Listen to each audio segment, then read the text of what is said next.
Mais qui a eu cette idée folle un jour d'inventer l'école? En voilà une colle. Et en plus ça rime. Eh bien non, ce n'est pas Charlemagne. Dans la Grèce antique, les garçons des familles les plus aisées vont à l'école pour apprendre à lire, à écrire et à compter. Ils ont des classes de sport, d'art et de philosophie. Donc, définitivement, non, Charlemagne n'a pas inventé l'école.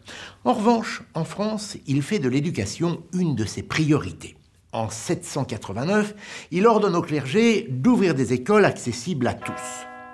Enfin à tous, pas tout à fait, car l'école de Charlemagne n'est ouverte qu'aux garçons.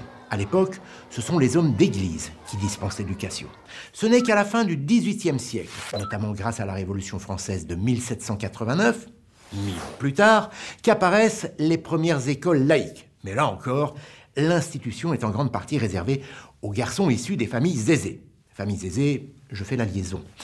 Il faut attendre 1882 pour que les choses bougent vraiment. Jules Ferry, célèbre ministre de l'Instruction publique, c'est ainsi que l'on appelait l'éducation nationale, rend l'école obligatoire, gratuite et laïque pour tous les enfants âgés de 6 à 13 ans. En France, aujourd'hui, près de 650 écoles, lycées et collèges portent son nom.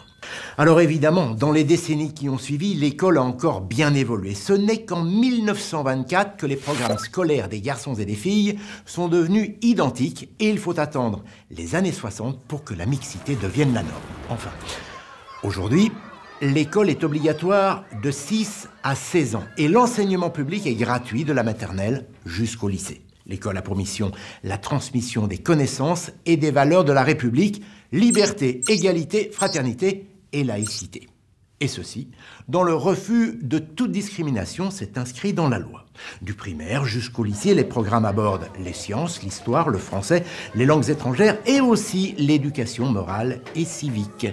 Cette discipline permet entre autres d'étudier les droits de l'homme et le fonctionnement de la nation. On y apprend notamment les règles du vivre ensemble et à développer notre esprit critique. Car vous le savez, l'école d'aujourd'hui forge les citoyens de demain.